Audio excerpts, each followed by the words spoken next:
जय हिंद साथियों। तो आज की क्लास हमारी होने वाली है पर्यावरण अध्ययन की, जिसमें आज हम सोल्व करेंगे पर्यावरण का प्रैक्टिस सेट नंबर 15। तो सभी साथी अंत तक हमारे साथ बने रहें और जिन साथियों ने अभी तक हमारे चैनल को सब्सक्राइब नहीं किया है उन साथियों से मेरा निवेदन है कि वो सभी साथी चैनल को सब्सक्राइब जरूर कर दें। तो शुरू करते हैं हम आज का प्रैक्टिस सेट और देखते हैं अपना पहला प्रश्न।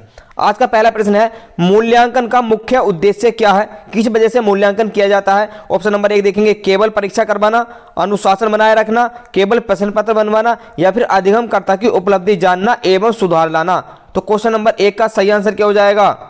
इसका सही आंसर हो जाएगा साथियों ऑप्शन नंबर 4, अधिगमकर्ता की उपलब्धि को जानना और उसमें सुधार लाना कि बच्चा अभी तक कितना सीख पाया है और उसके अधिगम में हम उसके सीखने में किस प्रकार और अच्छी तरीके से प्रभाव ला सकते हैं जिससे कि बच्चे का अधिगम ज्यादा से ज्यादा हो सके। ऑप्शन नंबर 4 इस प्रश्न के लिए सही आंसर हो जाएगा। अगला प्रश्न देखेंगे, प्रश्न नंबर 2 है साथियों, बहुत ही महत्वपूर्ण प्रश्न होने वाले हैं, तो सभी साथी अंत तक बने रहें। निम्न में से कौन सी क्रिया विज्ञान शिक्षण में पाठ्य सहगामी है? विज्ञान शिक्षण की क्रिया में पाठ्य सहगामी क्रिया कौन सी है? ऑप्शन नंबर 1 पाठ्य पुस्तक, विज्ञान क्लब, श्रव्य दृश्य सामग्री या फिर श्यामपट। तो क्वेश्चन नंबर 2 का सही आंसर क्या हो जाएगा? इसका सही आंसर हो जाएगा साथियों ऑप्शन नंबर 2 विज्ञान क्लब। ऑप्शन नंबर 2 इस प्रश्न के लिए सही आंसर हो जाएगा। अगला प्रश्न देखेंगे, प्रश्न नंबर 3 है, पानी में से अशुद्धि और दही में से मक्खन, गेहूं से छोटे छोटे कंकड़ आदि को अलग करने की क्रिया को क्या कहते हैं? ऑप्शन नंबर 1 पृथक्करण, मिश्रण, छानना या फिर उदरोपातन। तो क्वेश्चन नंबर 3 का सही आंसर क्या हो जाएगा साथियों? इसका सही आंसर हो जाएगा ऑप्शन नंबर 1, इन क्रियाओं को पृथक्करण कहते हैं। साथियों मिश्रण समझ लेते हैं, अगर हमने 2 या 2 से ज्यादा चीजें किसी भी अनुपात में मिला दी तो उसको कहते हैं हम मिश्रण। छानना तो साथियों आपको पता होगा। उदरपातन की बात करते हैं, उदरपातन क्या होता है? साथियों कोई भी ठोस वस्तु होती है, अगर हम ठोस वस्तु को पहले गर्म करते हैं तो वो उसके बाद द्रव अवस्था में बदलती है और द्रव के बाद अगर उसको हम आगे गर्म करते हैं तो वो गैस अवस्था में बदल जाती है। लेकिन उदरपातन में क्या होता है साथियों कि ये द्रव वाला जो बीच वाला स्टेप होता है ये नहीं होता है। अगर हम किसी भी चीज को ठोस अवस्था में गर्म करते हैं वो सीधे गैस अवस्था में परिवर्तित हो जाती है। इस क्रिया को कहते हैं उदरपातन। इसका एग्जाम्पल हो जाता है साथियों कपूर। कपूर ठोस होता है और अगर हम कपूर को गर्म करें तो वह द्रव में नहीं बदलता, सीधा गैस में बदल जाता है। इस क्रिया को उदरपातन कहा जाता है। तो क्वेश्चन नंबर 3 के लिए सही आंसर हो जाएगा पृथक्करण, ऑप्शन नंबर 1। अगला प्रश्न देखेंगे, प्रश्न नंबर 4 है, निम्न में से कौन सा कथन सही है? सही कथन का हमें पहचान करनी है। ऑप्शन नंबर 1 चार्ट एवं ग्राफ श्रव्य दृश्य सामग्री है। तो साथियों चार्ट तो श्रव्य सामग्री नहीं है, ये गलत हो जाएगा।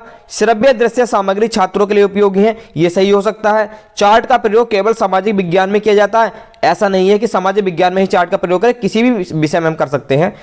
शिक्षण में कुशलता के लिए श्रव्य दृश्य सामग्री महत्वपूर्ण नहीं है, ये तो बहुत ज्यादा महत्वपूर्ण है। तो बाकी सारे ऑप्शन गलत होते हैं। ऑप्शन नंबर 2 हमारा सही हो जाता है कि श्रव्य दृश्य सामग्री छात्रों के लिए उपयोगी है। ऑप्शन नंबर 2 इस प्रश्न के लिए सही आंसर हो जाएगा। अगला प्रश्न देखते हैं, परीक्षण की वास्तविक रचना से पूर्व उसकी प्रारंभिक जांच कर लेनी चाहिए। इस प्रारंभिक जांच को क्या कहते हैं? कि हम परीक्षण को करने से पहले उसकी प्रारंभिक जांच कर लें। परीक्षण की तैयारी, परीक्षण की योजना बनाना, पायलट स्टडी या फिर अंतिम प्रारूप। तो क्वेश्चन नंबर 5 का सही आंसर क्या हो जाएगा साथियों? इसका सही आंसर हो जाएगा ऑप्शन नंबर 3 पायलट स्टडी। उस प्रारंभिक जांच को हम पायलट स्टडी कहते हैं। साथियों पायलट स्टडी करने से या प्रारंभिक जांच करने से हमें जो उस परीक्षण में त्रुटियां होने वाली हैं उनकी संभावना कम हो जाती है, इसलिए ऑप्शन नंबर 3 इस प्रश्न के लिए सही आंसर हो जाएगा।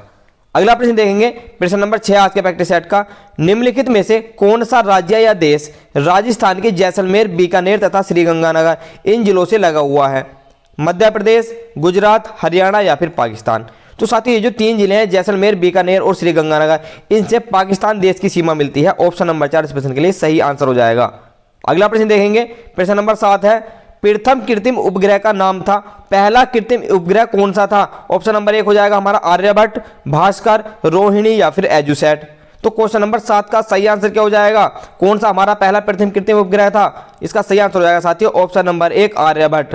ऑप्शन नंबर 1 इस प्रश्न के लिए सही आंसर हो जाएगा। साथियों इस उपग्रह को आर्यभट्ट को रूस के द्वारा 19 अप्रैल सन 1975 में प्रेक्षित किया गया था। 19 अप्रैल 1975 को इसको छोड़ा गया था। साथियों साथ में भास्कर की बात करते हैं। भास्कर उपग्रह 7 जून 1979 को छोड़ा गया था। इसके बाद नंबर आया था रोहिणी का। रोहिणी को साथियों 10 अगस्त और 1979 को छोड़ा गया था। और लास्ट में बात करते हैं हम एजुसेट की, जो कि बहुत ही ज्यादा इंपॉर्टेंट है। इंपॉर्टेंट क्यों है पहले समझ लेते हैं। साथियों एक क्वेश्चन बनता है कि कौन सा कृत्रिम उपग्रह शिक्षा से संबंधित है। तो ये हो जाता हमारा एजुसेट। एजुसेट शिक्षा से संबंधित उपग्रह है और ये छोड़ा गया था 20 सितंबर 2004 को। 20 सितंबर 2004 को एजुसेट कृत्रिम उपग्रह छोड़ा गया था। अगला प्रश्न देखेंगे, विश्व पर्यावरण दिवस मनाया जाता है। बहुत आसान क्वेश्चन है और हम कई बार इस क्वेश्चन को कर चुके हैं। 27 मई को, 21 मई को, 5 जून को या फिर 14 नवंबर को। तो साथियों विश्व पर्यावरण दिवस मनाया जाता है 5 जून को। ऑप्शन नंबर 3 इस प्रश्न के लिए सही आंसर हो जाएगा। अगला प्रश्न देखेंगे, प्रश्न नंबर 9 है, जलीय जंतुओं में श्वसन होता है पुस्तक फुफ्फुस द्वारा, फेफड़ों द्वारा, वायु कोश द्वारा या फिर गलफड़ों द्वारा। तो जो जंतु जल में रहते हैं वो श्वसन करते हैं साथियों गलफड़ों के द्वारा। ऑप्शन नंबर 4 इस प्रश्न के लिए सही आंसर हो जाएगा। अगला प्रश्न देखते हैं, प्रश्न नंबर 10 है, थोड़ा बड़ा प्रश्न है, ध्यान से पढ़ना है। राष्ट्रीय झंडे के बारे में निम्न कथनों का सावधानी पूर्वक अवलोकन कीजिए। ये कुछ कथन दे रखे हैं 4, ये राष्ट्रीय झंडे के बारे में, इनको पढ़ते हैं। सबसे ऊपर केसरिया रंग त्याग एवं बलिदान का प्रतीक है, बिल्कुल सही बात है। बीच में सफेद रंग शांति का प्रतीक है, ये भी सही है। मध्य में चक्र शांति एवं खुशहाली का प्रतीक है, ये हमारा गलत हो जाएगा। नीचे हरा रंग शांति एवं खुशहाली का प्रतीक है, ये हो जाएगा सही। तो उपरोक्त कथन में से जो जो कथन सत्य हैं वो हमें बताने हैं। हमारा सही हो जाएगा पहला, दूसरा और चौथा। तो पहला, दूसरा, चौथा और तीसरा गलत, ये दे रखा ऑप्शन नंबर 3 में। ऑप्शन नंबर 3 इस प्रश्न के लिए सही आंसर हो जाएगा। अगला प्रश्न देखते हैं, वातावरण के अनुरूप पौधों एवं जंतुओं में पाए जाने वाले शारीरिक लक्षणों को क्या कहते हैं। ऑप्शन नंबर 1 परजीविता, अनुकूलन, रूपांतरण या फिर इनमें से सभी। तो क्वेश्चन नंबर 11 का सही आंसर क्या हो जाएगा साथियों, इसका सही आंसर हो जाएगा ऑप्शन नंबर 2 अनुकूलन। वातावरण के अनुसार पौधे या जीव जंतु अपने शरीर में परिवर्तन कर लेते हैं, ऑटोमेटिक हो जाता है। ऑप्शन नंबर 2 इस प्रश्न के लिए सही आंसर हो जाएगा। अगला प्रश्न देखेंगे, प्रश्न नंबर 12 है आज के प्रैक्टिस सेट का, हमारे राज्य का पक्षी अभ्यारण्य किस जिले में स्थित है। उत्तर प्रदेश राज्य का पक्षी अभ्यारण्य किस जिले में स्थित है। उन्नाव, श्रावस्ती, फतेहपुर या फिर इटावा।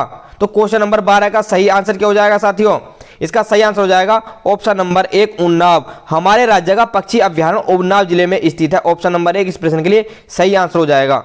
अगला प्रश्न देखते हैं, निम्न में से कौन सा कथन वायु के संबंध में सही नहीं है। मैं आपको हर एक प्रैक्टिस सेट में ये बात बताता हूं कि नहीं वाला क्वेश्चन जरा ध्यान से पढ़ना है, तो इसको भी ध्यान से पढ़ेंगे कि वायु के संबंध में कौन सा कथन सही नहीं है। पहला है वायु में भार होता है, सही बात है, वायु में भार होता है। वायुयान उड़ते हैं, ये भी सही है। वायु स्थान घेरती है, सही बात है। वायु में रंग होता है, ये हो जाएगा गलत कि वायु में कोई भी रंग नहीं होता है। ऑप्शन नंबर 4 इस प्रश्न के लिए सही आंसर हो जाएगा। अगला प्रश्न देखते हैं, प्रश्न नंबर 14 है, घड़ी की स्प्रिंग में संग्रहित ऊर्जा कौन सी है। ऑप्शन नंबर 1 उष्मा ऊर्जा, यांत्रिक ऊर्जा, प्रकाश ऊर्जा या फिर विद्युत ऊर्जा। तो घड़ी की स्प्रिंग में कौन सी ऊर्जा होती है। क्वेश्चन नंबर 14 का सही आंसर क्या हो जाएगा, इसका सही आंसर हो जाएगा साथियों ऑप्शन नंबर 2 यांत्रिक ऊर्जा। ऑप्शन नंबर 2 इस प्रश्न के लिए सही आंसर हो जाएगा। अगला प्रश्न देखेंगे, प्रश्न नंबर 15 है, पीने के पानी में रोगाणुनाशक डालते हैं। कौन सा रोगाणुनाशक पीने के पानी में डाला जाता है जिससे कि पानी शुद्ध हो जाता है, उसमें उपस्थित रोगाणु नष्ट हो जाते हैं। ऑप्शन नंबर 1 है पोटेशियम क्लोराइड तथा क्लोरीन, पोटेशियम परमैंगनेट तथा क्लोरीन, सोडियम क्लोराइड तथा ऑक्सीजन या फिर पोटेशियम सल्फाइड तथा क्लोरीन। तो क्वेश्चन नंबर 15 का सही आंसर क्या हो जाएगा साथियों, इसका सही आंसर हो जाएगा ऑप्शन नंबर 2 पोटेशियम परमैंगनेट तथा क्लोरीन डालते हैं। पोटेशियम परमैंगनेट का फॉर्मूला होता है साथियों KMnO4 और क्लोरीन का होता है Cl2। इन दोनों का मिक्सचर को रोगाणुनाशक के रूप में पानी में डाला जाता है। ऑप्शन नंबर 2 इस प्रश्न के लिए सही आंसर हो जाएगा। अगला प्रश्न देखेंगे, प्रश्न नंबर 16 है आज के प्रैक्टिस सेट का, निम्न को सावधानी से देखिए। उपरोक्त यातायात संकेत का अर्थ है। ये जो आपको संकेत दिखाई दे रहा है साइड में, यह है किसका है। ऑप्शन नंबर 1 है संकरी पुलिया का, मुख्य सड़क का, रेलवे फाटक का या फिर खराब सड़क का। तो ये संकेत किसको प्रदर्शित कर रहा है, ये प्रदर्शित कर रहा है साथियों खराब सड़क को। ऑप्शन नंबर 4 इस प्रश्न के लिए सही आंसर हो जाएगा। अगला प्रश्न देखेंगे, प्रश्न नंबर 17 है, छोटी माता एवं रेबीज रोग किसके कारण होता है। छोटी माता जो रोग होता है और रेबीज, यह किसके कारण होता है। ऑप्शन नंबर 1 है प्रोटोजोआ के कारण, वायरस के कारण, बैक्टीरिया या फिर निमेटोड। तो क्वेश्चन नंबर 17 का सही आंसर क्या हो जाएगा साथियों, इसका सही आंसर हो जाएगा ऑप्शन नंबर 2 वायरस के कारण। यह रोग वायरस के कारण होता है। ऑप्शन नंबर 2 इस प्रश्न के लिए सही आंसर हो जाएगा। साथियों प्रोटोजोआ के कारण डायरिया, प्रोटोजोआ के कारण डायरिया और पेचिस, डायरिया और पेचिस ये दो रोग प्रोटोजोआ के कारण होते हैं। और टाइफाइड बैक्टीरिया के कारण होता है। बैक्टीरिया के कारण साथियों टाइफाइड रोग होता है। अगला प्रश्न देंगे, प्रश्न नंबर 18 है, हम भोजन करते हैं एवं पाचन होता है, इस पचित भोजन के उपयोगी पदार्थों का अवशोषण कहाँ होता है। ऑप्शन नंबर 1 छोटी आंत की दीवार में, आमाशय की दीवार में, वृहद आंत की दीवार में या फिर यकृत में। तो साथियों क्वेश्चन नंबर 18 का सही आंसर क्या हो जाएगा? इसका सही आंसर हो जाएगा छोटी आंत की दीवार में। ऑप्शन नंबर 1 इस प्रश्न के लिए सही आंसर हो जाएगा। अगला प्रश्न देखते हैं, पौधे प्रकाश संश्लेषण द्वारा भोजन बनाते हैं। प्रकाश संश्लेषण क्रिया में निम्न आवश्यक होते हैं। प्रकाश संश्लेषण की क्रिया में क्या क्या आवश्यक होता है? ऑप्शन नंबर 1 देखते हैं, ऑक्सीजन, शर्करा, सूर्य का प्रकाश एवं जल। ऑक्सीजन, जल, सूर्य का प्रकाश एवं पर्णहरित। या फिर ऑप्शन नंबर 3 कार्बन डाइऑक्साइड, जल, सूर्य का प्रकाश एवं पर्णहरित। कार्बन डाइऑक्साइड, शर्करा, जल एवं सूर्य का प्रकाश। तो साथियों ऑप्शन नंबर पहले से देखते हैं, ऑक्सीजन की जरूरत नहीं होती है, इसमें भी ऑक्सीजन है तो ऑक्सीजन की जरूरत नहीं होती है प्रकाश संश्लेषण की क्रिया में। इसमें पर्णहरित की जरूरत नहीं होती है। तो option number 4 carbon dioxide gas, शर्करा, जल एवं सूर्य का प्रकाश इस क्वेश्चन के लिए सही आंसर हो जाएगा। अगला प्रश्न देखते हैं, प्रश्न नंबर 20 है, मानव शरीर का सामान्य तापमान कितना होता है? ऑप्शन नंबर 1 हमारा 38 degree Celsius, 33 degree Celsius, 98.6 degree Celsius या फिर 37 डिग्री सेल्सियस। तो स्वस्थ मनुष्य के शरीर का सामान्य ताप कितना होता है? क्वेश्चन नंबर 20 का सही आंसर हो जाएगा साथियों option number 4 37 degree Celsius. Option number 4 इस प्रश्न के लिए सही आंसर हो जाएगा। साथियों अगर फ़ारेनहाइट में बात करें तो फ़ारेनहाइट में स्वस्थ शरीर का तापमान होता है 98.6 डिग्री फ़ारेनहाइट, और केल्विन में यही होता है 310 केल्विन का, और सेंटीग्रेड में बात करें तो 37 का। तो स्वस्थ मनुष्य के शरीर का तापमान साथियों 37 डिग्री सेल्सियस होता है। अगला प्रश्न देखेंगे, प्रश्न नंबर 21 आज के प्रैक्टिस सेट का, उदयपुर तथा भीलवाड़ा जिले में मिलने वाले खनिज हैं। उदयपुर तथा भीलवाड़ा जिले में कौन से खनिज मिलते हैं? जस्ता, जिप्सम, गार्नेट एवं सोना। जस्ता सीसा, चांदी एवं तांबा। सीसा, चांदी, टंगस्टन एवं तांबा। या फिर चांदी, रॉक फॉस्फेट, टंगस्टन एवं जिप्सम। तो उदयपुर तथा भीलवाड़ा जिले में कौन से खनिज मिलते हैं? क्वेश्चन नंबर 21 का सही आंसर क्या हो जाएगा? इसका सही आंसर हो जाएगा साथियों ऑप्शन नंबर 2 जस्ता, सीसा, चांदी एवं तांबा। ऑप्शन नंबर 2 इस प्रश्न के लिए सही आंसर हो जाएगा। अगला प्रश्न देखेंगे, प्रश्न नंबर 22 आज के प्रैक्टिस सेट का, राजस्थान के किस जिले में पेट्रोलियम निकाला जाता है? राजस्थान के किस जिले से पेट्रोलियम निकाला जाता है? भरतपुर से, बारां से, जोधपुर से या फिर बाड़मेर से। तो क्वेश्चन नंबर 22 का सही आंसर क्या हो जाएगा? इसका सही आंसर हो जाएगा साथियों option number 4 Barmer. Option number 4 इस प्रश्न के लिए सही आंसर हो जाएगा। साथियों बाड़मेर जिले में एक मंगला क्षेत्र है, उस क्षेत्र का नाम है मंगला। तो मंगला क्षेत्र में बेयर्स इंडिया द्वारा पेट्रोलियम पदार्थ की रिफाइनिंग भी लगाई गई है। अगला प्रश्न देखते हैं, चंद्र ग्रहण होता है जब चंद्र ग्रहण की स्थिति क्या होती है? चंद्रमा पृथ्वी एवं सूर्य के बीच में आ जाती है। ध्यान रखना साथियों, यहां पर ध्यान से समझना। अगला प्रश्न देखते हैं, चंद्र ग्रहण होता है जब चंद्र ग्रहण की स्थिति क्या होती है? चंद्रमा पृथ्वी एवं सूर्य के बीच में आ जाती है। चंद्रमा यहां पर बीच में है पृथ्वी और सूर्य के। दूसरे ऑप्शन में पृथ्वी सूर्य एवं चंद्रमा के बीच में होती है, इसमें पृथ्वी बीच में है सूर्य और चंद्रमा के। तीसरा ऑप्शन है सूर्य पृथ्वी एवं चंद्रमा के बीच में होता है, इसमें साथ ही सूर्य बीच में आ गया पृथ्वी और चंद्रमा के। या फिर पृथ्वी सूर्य एवं चंद्रमा सीधी रेखा में होते हैं तीनों के तीनों। तो क्वेश्चन नंबर 23 का सही आंसर क्या हो जाएगा? इसका सही आंसर हो जाएगा साथियों ऑप्शन नंबर 2 पृथ्वी आ जाती है सूर्य एवं चंद्रमा के बीच में, तब होता है हमारा चंद्र ग्रहण। क्योंकि साथियों पृथ्वी की छाया चंद्रमा पर पड़ती है, क्योंकि सूर्य और चंद्रमा के बीच में पृथ्वी आ गई है, इसलिए सूर्य से जाने वाला प्रकाश चंद्रमा तक नहीं पहुंचता है, इसलिए चंद्रमा का कुछ हिस्सा अंधकार में डूब जाता है और दिखाई नहीं देता, और यह स्थिति ही चंद्र ग्रहण कहलाती है। ऑप्शन नंबर 2 इस प्रश्न के लिए सही आंसर हो जाएगा। अगला प्रश्न देखते हैं साथियों, राष्ट्रीय पशु है कौन सा? हमारा राष्ट्रीय पशु है, बहुत ही आसान क्वेश्चन है, शेर, मोर, बाघ या फिर चिंकारा। तो क्वेश्चन नंबर 24 का सही आंसर क्या हो जाएगा? इसका सही आंसर हो जाएगा ऑप्शन नंबर 3 बाघ। ऑप्शन नंबर 3 इस प्रश्न के लिए सही आंसर हो जाएगा। अगला प्रश्न देखेंगे, प्रश्न नंबर 25 है, सूर्य नगरी नाम है। सूर्य नगरी किस जिले को कहा जाता है राजस्थान के? जैसलमेर का, जयपुर का, बाड़मेर का या फिर जोधपुर का। तो क्वेश्चन नंबर 25 का सही आंसर क्या हो जाएगा? इसका सही आंसर हो जाएगा साथियों ऑप्शन नंबर 4 जोधपुर का। जोधपुर को सूर्य नगरी के नाम से भी जाना जाता है। साथियों जोधपुर राजस्थान का दूसरा सबसे बड़ा शहर है। जोधपुर की स्थापना 1459 ईस्वी में हुई थी। अगला प्रश्न देखेंगे, प्रश्न नंबर 26 आज के प्रैक्टिस सेट का, निम्न में से कौन सा कथन सही है? कौन सा कथन सही है यह हमें बताना है। एकल परिवार में बाल श्रम सामान्य बात है। एकल परिवार में दहेज प्रथा सामान्य बात है। दहेज तथा बाल श्रम सामाजिक बुराइयां हैं। या फिर दहेज तथा बाल श्रम शहरों में सामान्य बात है। तो क्वेश्चन नंबर 26 का सही आंसर क्या हो जाएगा? इसका सही आंसर हो जाएगा साथियों ऑप्शन नंबर 3 की दहेज और बाल श्रम ये दोनों ही सामाजिक बुराइयां हैं। ऑप्शन नंबर 3 इस प्रश्न के लिए सही आंसर हो जाएगा।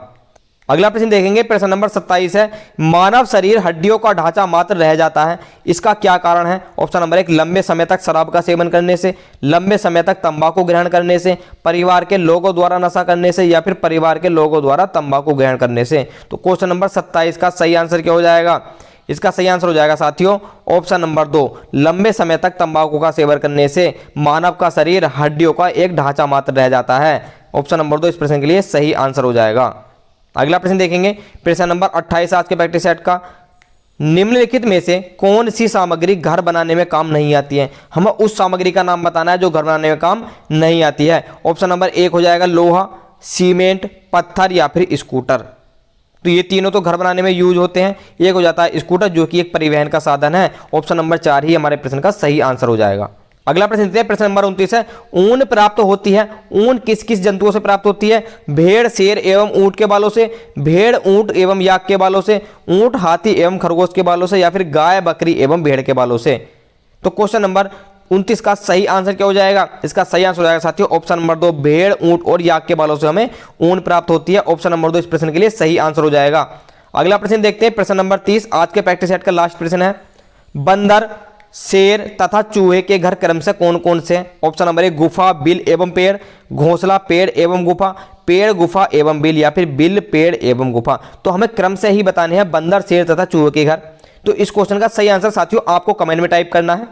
तो ये थे हमारे आज के 30 महत्वपूर्ण प्रश्न। तो जो भी साथी अंत तक बने रहे हैं उनका बहुत बहुत धन्यवाद। और जिन साथियों ने अभी तक हमारे चैनल को सब्सक्राइब नहीं किया है वो सभी साथी चैनल को सब्सक्राइब जरूर कर दें। हम मिलते हैं आपसे अगले प्रैक्टिस सेट में। जय हिंद। और इस क्वेश्चन का आंसर आप कमेंट में जल्दी से टाइप कर दीजिए।